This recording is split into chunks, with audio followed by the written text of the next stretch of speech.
But let's temper our egocentrism, let's remove ourselves from God-fighting, as from an age-related disease or a split psyche, and let's admit, yes, there is someone else in the universe besides us, endowed with power and will. The supreme mind of the universe. But do we have any reason to be complex? To feel humiliated? Offended? Unfree? And to strive for our independence by all means? And in general, did the Supreme Intelligence, aka God, set itself the goal of creating in our universe, in particular on our Earth, a colony of powerless slaves, whom it would manipulate in every possible way and whom it would force to grovel before itself, punishing for all conceivable or inconceivable misdeeds? Like the primitive communal God of the Jews, promising abundant gifts and lavish rewards for obedience, and horrifying punishments for disrespect? Of course not. The supreme intelligence of the universe is neither a tyrant nor an extortionist. There are no tyrants at this level. Do we feel any specific restrictions of our freedom and our will from the side of the supreme mind of the universe? Not in the slightest. We have been given such freedom, which has never been dreamed of by any of the creatures of our planet, and probably of the whole universe. Having made, by our standards, universe-wide immeasurable efforts to create our cradle and ourselves, and having provided us with the program of unfolding and boundless self-improvement. The Supreme Mind has given us the right to choose from crawling along the bottom of the most terrible black abyss to floating in the radiant higher spheres. The range, figuratively speaking, from hell to paradise. After all, only man, among all representatives of Earth's biomass, can do in his thoughts and deeds both horrifying evil, inaccessible to any of the animals, and no less inaccessible good deeds. And man chooses his own way. Only man can stop him. There are no restrictions from above. Man has no reason to resent the supreme mind of the universe, having created the habitat, cradle, having created man, the GRM is withdrawn, giving the free individual and subspecies as a whole the opportunity to evolve or involution. The human chooses his own way, and everyone decides for himself, whether to stay in the state of sleep, whether to follow the path of beastliness and degeneration, or to choose the path of conscious doing, self-improvement, turning on the program at full capacity, and eventually shining in the supreme mind of the universe. Freedom of evolution is given up to a certain stage, up to the accumulation by a class, species, subspecies of qualitatively new features that give it the opportunity to step onto a new stage.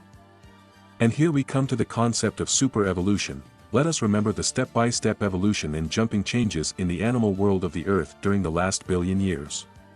Always, when some species, subspecies, class, reached the limit point of its development in natural selection, the Earth miraculously entered the layers of hard cosmic radiation or something else. Most of the populations of this species, class, perished, and the smaller part mutated, transforming into something qualitatively different and starting again its way within the framework of ordinary evolution and natural selection until the next mutation. And so thousands and thousands of times, for example.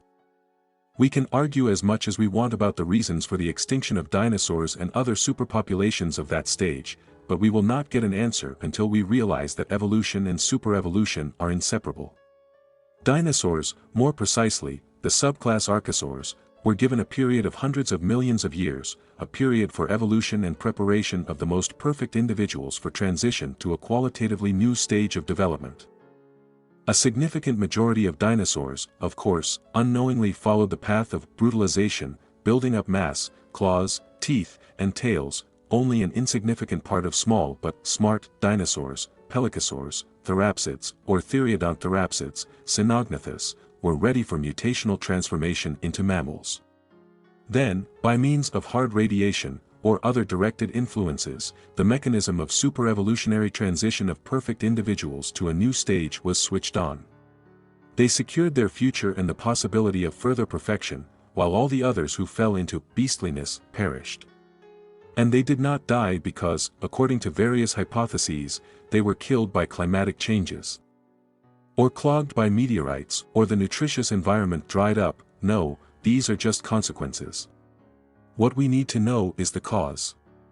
And the reason is that we simply stopped babysitting them, stopped patronizing them, left them brutalized, frozen in development and degrading themselves. The result, dinosaurs could not survive by themselves, by their own will. Apparently, this is one of the laws of the universe. When biomass ceases to improve itself, it falls outside the sphere of interest and influence of the supreme mind of the universe. Natural selection and the struggle for survival without external nourishment lead to self-destruction. Mankind is not an exception. It should be prepared for the fact that in time those who remain in hibernation or in the stage of degeneration confidence will simply cease to be coddled, cared for, leave this part to itself, and die out like the dinosaurs, only much faster. And not just die out, but self-destruct, epidemics, alcoholism, drug addiction, mental illness, wars, that is, not external, but intraspecies influences. It is quite possible that this is how the Earth's overpopulation crisis will be solved. Much has been done for man. Millions and millions of living beings were not only a changeable biomass on the way to man, but also, with their bodies during life, gave him food, shelter, clothing, and tools such as bone needles and threads of tendons. Additionally, after their death, they created a layer of soil, minerals, etc., ensuring the development of mankind. Without these resources, man would have eaten himself long ago, and we would have had 300 or 400 scattered and semi-wild flocks on Earth by our third millennium, knowing neither agriculture nor crafts. But we were provided an environment. We were nurtured. We were nurtured. A miracle? No, from the hypothetical point of view of the supreme intelligence of the universe. These are elementary, parental duties. Yes, if we carefully analyze the whole course of events from the Big Bang to our days, when we ourselves, imitating the Creator, want to be little creators, in the field of human genetics and cyborgization, we will see that we are treated not as slaves, guinea pigs, or aquarium fish, but as children. We are children of the supreme mind of the universe. Children of gods or children of God, it is the same thing. But what kind of children we are, completely lost, prodigal or worthy of our parent, we have to prove ourselves. Even the entelechy, hidden power, or rather, the program of our unfolding, laid down in all of us does not guarantee that we will all shine in God as one. Alas, but let us return to our super-evolution. For 3 centuries, evolutionists have been searching for the missing links between chemical elements and the living cell, between invertebrates and vertebrates, between fish and amphibians, between reptiles and mammals, between monkeys and humans. There are tens of thousands of such missing links. We list some of the main ones, and they can't find them, and they never will.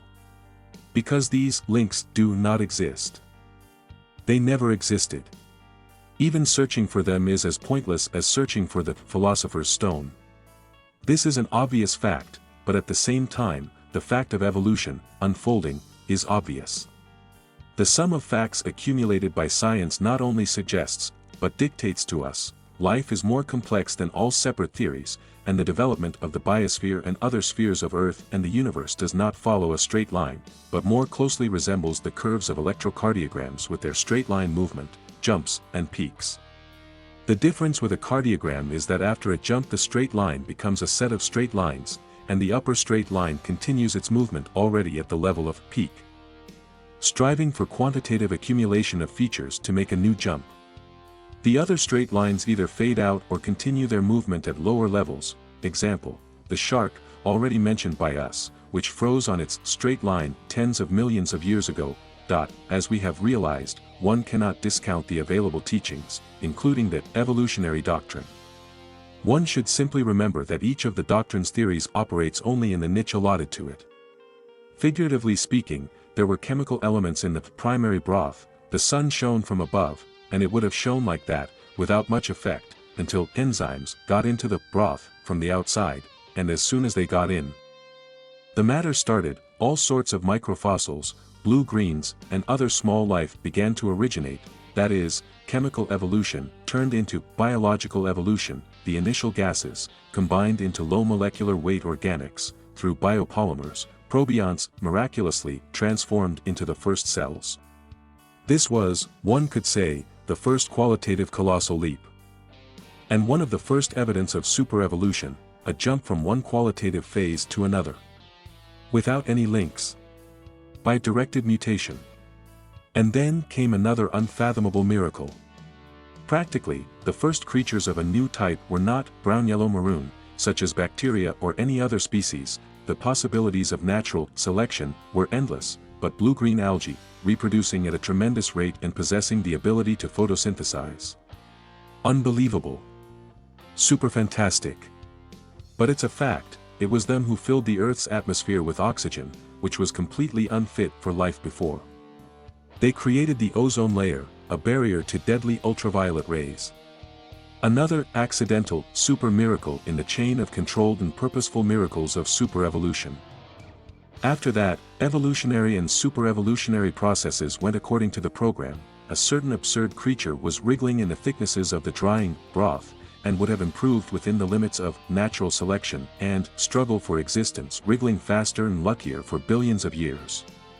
But no, this creature reached its logical evolutionary limit, and particles came from above, or below, perhaps alpha, perhaps beta, radiation, and the creature mutated not by interpopulation mutation, but by super-evolutionary mutation, and without any links and transitional species it threw out an egg with a fish embryo. And the fish swam, evolving, as it should.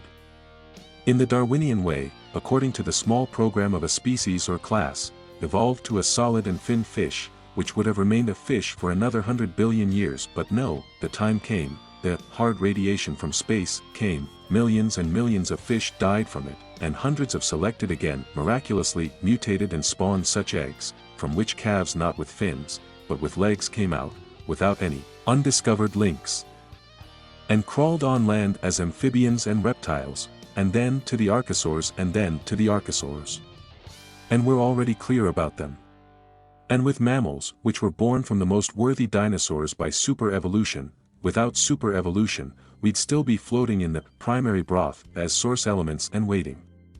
For what? A push from beyond. A directed super-evolutionary impulse. Where evolutionary processes exhaust themselves, the time of super-evolution comes. Super-evolution is directed, programmed linear jump evolution. The factor of super-evolution is confirmed by the entire course of chemical-biological evolution on Earth. The modern evolutionary doctrine is an integral part of the doctrine of super-evolution.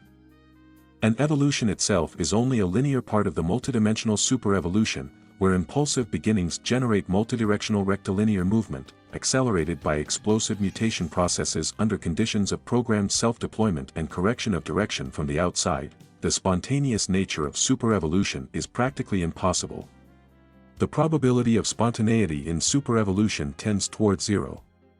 However, spontaneity is an integral part of superevolution, along with self-development, controllability, programming of the unfolding biomass, and free will of the guided individual. It is the combination of these processes that gives the picture of life on Earth that we see. And that our science records, but super-evolutionary controllability by jumping and explosive processes cannot be simplified and reduced only to mutation of class into class, species into species under the influence of mutagenic factors, radiation, gravitational forces, etc. The mechanisms of explosive superevolution are not always clear to us and cannot always be explained. Furthermore, at the present stage, they are not only occurring at the biological level. That is, we have full right to speak about the transition of evolution to a new phase, the phase of no evolution, evolution of mind, and this is not quite biological evolution, although purely in mechanistic terms no evolution takes place within the framework of chemical evolution and biological evolution, but it goes far beyond these limits. We will briefly dwell on the peculiarities of human evolution and superevolution, the very mechanisms of the super-evolutionary process. In the process of transition from the simplest organisms to man, we're constantly becoming more complicated. We are already familiar with the phenomenon of accelerated evolution or acceleration. And if only 60 million years ago, the program of biological evolution was quite sufficient for mammals and early primates, then with the appearance of primitive hominids and late hominids, we must remember that each transition was explosive, jump-like. This program was already lacking. Apparently, at the boundaries of 10 to 5 million years ago, the primary mechanisms of neo-evolution were switched on at the level of Ramapithecus and early Australopithecus. They were the determinants in the linear jumping, unfolding, of the super-evolutionary line of hominids, Paleoanthropes. The whole animal world of the planet continued to evolve and involutionize simultaneously within the framework of the great biological evolution, which has lasted for almost a billion years. But a part of the biomass, which reached the quantitative limit on this line, passed into a new phase of unfolding, brain-mind consciousness evolution began. In particular, primates, fellow human beings in the placental mammalian group, still biologically got strongly developed large cerebral hemispheres. But the first to fully experience the beginning of no evolution were the hominids, Homo erectus, erect man, and Homo habilis, skillful man. Superevolution created them from a select few Pithecus, great apes, without any transitional links.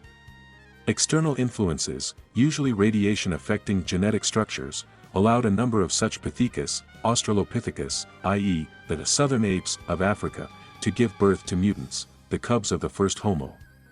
There were very few of them. American geneticists, who do not know our theory of superevolution, nevertheless, based on practical research, claim that at this level, 3 to 3.5 million years ago, mankind had only one mother. This not only confirms the truth of our conclusions, but it also speaks about another incomprehensible miracle. After all, if we recognize the spontaneity of evolution, then the fact that the offspring of one single female mother not only survived but also populated the entire planet can be considered the most incredible super miracle. The chain of super miracles continues, but we already know their nature. The miracle was programmed. The new population was under the care and control of the parents. So it did not just have a 1 in 100 million chance of survival. It did not have a 1 in 100 million chance of not surviving. The mutants were placed in their niche, in their natural cradle. They were not yet humans. But they were no longer apes. They were paleoanthropes. And they were given about 2 million years for evolutionary unfolding and all kinds of selection and struggle. Approximately after this period, the best of them, who achieved the highest positive traits, gave birth to the next mutant in the chain of reincarnations of superevolution, Homo neanderthalensis, Neanderthal. No evolution endowed the Neanderthal with a brain volume of about 100 g more than the brain volume of a modern-type human. It was a kind of advance and resource. Neanderthal had excellently developed brain parts responsible for abstract thinking, better than ours, i.e. theoretically, and practically, Neanderthal could think. Neanderthal had excellently developed brain parts responsible for abstract thinking, better than ours, i.e. theoretically, and practically, Neanderthal could think much more productively than us, especially in the fields of physics, mathematics, economics. Neanderthal became the first Homo sapiens, reasonable man. And, although the acceleration of evolution was increasing, Neanderthal had in reserve from 200 to 600,000, according to the calculations of different paleoanthropologists and anthropologists, years for deployment. But no evolution was already lacking. In parallel, the first mechanisms of mental evolution were put into action in the program of superevolution. Neanderthal, apparently, by virtue of his pragmatism and lack of developed, imaginative thinking, reached his evolutionary limit by 45 to 40 millennia BC, i.e. after 200 to 500 millennia of his unfolding, and transformed from its highest form, Neanderthal, into Cro-Magnon, into Homo sapiens sapiens, intelligent man, without transitional links. Within the framework of bioevolution and no evolution. For example, purely biologically, Cro-Magnon acquired a developed speech apparatus, which Neanderthal did not have, a smaller but endowed with new properties brain, and, what is very important, practically lost pigmentation, that is, sharply distinguished from the animal world of the planet by its light skin and hair. It was already a man in the full sense of the word and in our understanding. A man of the modern type.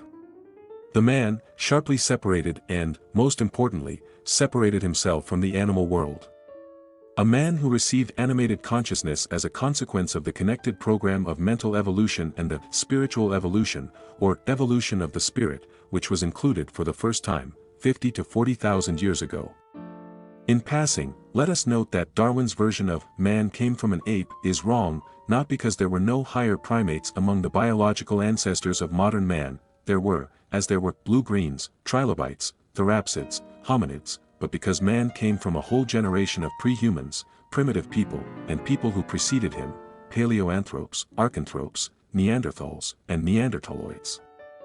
As we begin to realize, if chemical evolution and bioevolution were enough, in the general superevolutionary process to create a Tyrannosaurus or a shark, then 3 more, at least, types of evolution were involved at the stage of deployment of already human and human ancestors.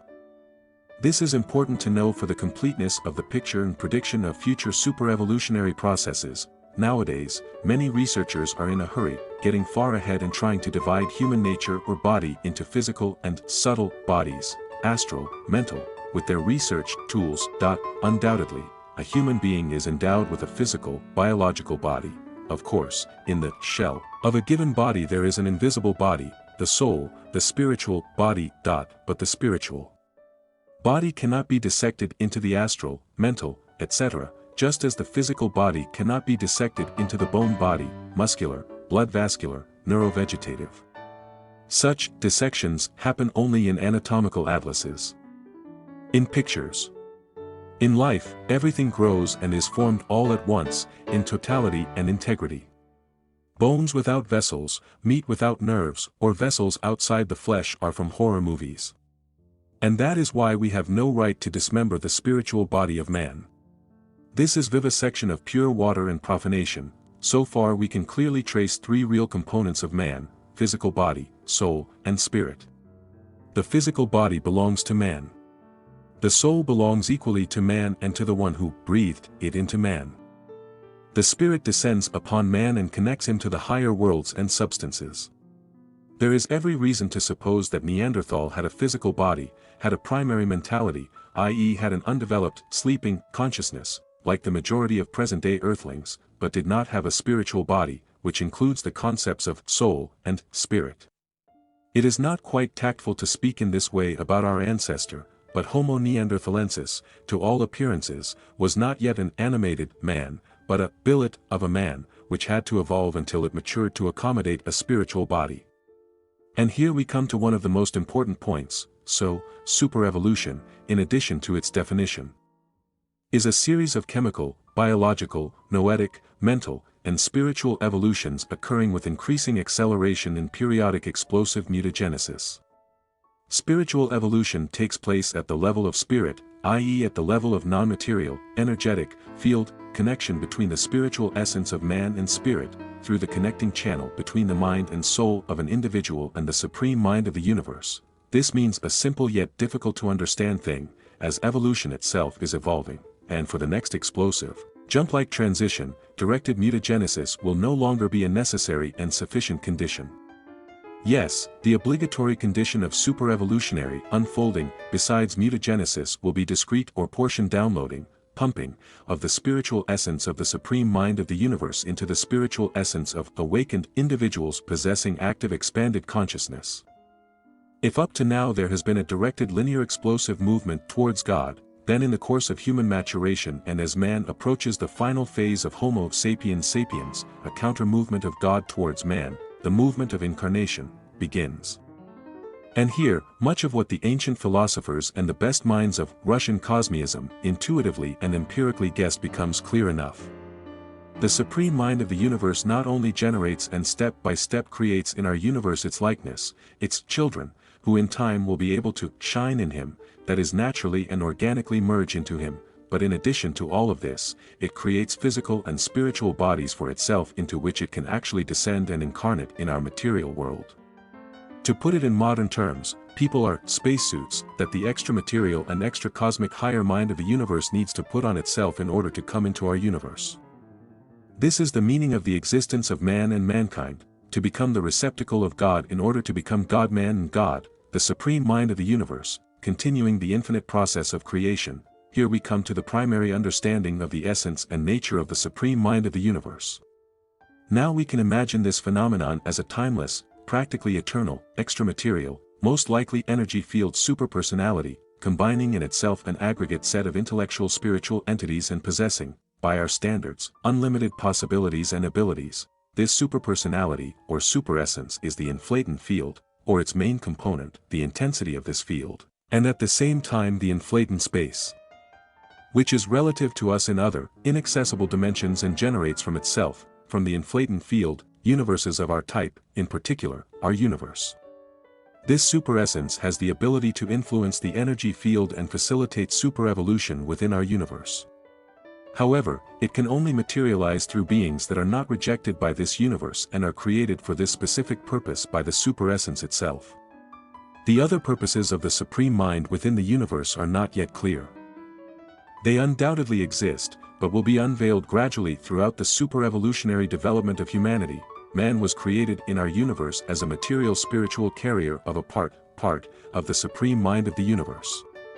This is the meaning, essence, and purpose of his existence. It only remains to add a bitter truth: not every human being, not every representative of the subspecies Homo sapiens, but only those who are ahead of their time and have already reached the super-evolutionary maximum on this, so far, highest line of unfolding, and those who aspire to this mental spiritual maximum. And here, whether we like it or not, in spite of all our ironies, fears, and doubts, the most cruel and quite natural selection reigns, but let's not get ahead of ourselves. And let's return to what we started with, to the program, to programs, to the program, to that which prevents mankind from degrading completely, from going wild, to that which drives him on his thorny path to the light. It is possible to put a huge number of all kinds of programs into a computer, or rather, into its main program, into its shell. Their number and volume depend only on the volume of the computer's hard disk, i.e. on the volume of its memory. As we know, a human being's genetic memory, his biological program, is recorded at the molecular level in his cells. In the first view, the human genome has already been practically decoded. That is, we already know something about the superficial and the most accessible program embedded in a human being. How many more such programs lurk in a human being and at what level they are recorded, we can only assume. There may be tens or hundreds of thousands of them. But the fact that they exist and that they work is an indisputable fact. We can see traces of these programs. Empirical conjectures of the great philosophers of the earth, from Heraclitus with his logos controlling people, to Gurdjieff with his mechanistic nature of man, are scientifically and actually confirmed, now on new epistemological levels. We will not be able to thoroughly or completely understand these programs in the next 1,000 years. But through the action of the programs already included, their manifestation allows us to outline the basic program scheme. In simpler terms, we can understand what the supreme mind of the universe, its immediate parent creator, desires from humanity. And what he wishes to see from humans now and in the future. It is especially interesting that the supreme mind of the universe not only programs a human being, leaving him free will and choice, but also gives him the opportunity to gradually master and launch the first simple trial programs of his deployment. This means that the supreme intelligence teaches man to be a programmer. The world creative initiation teaches its creation the first skills of a future creator. This speaks of such prospects that one can only even look into them with awe and almost sacred reverence.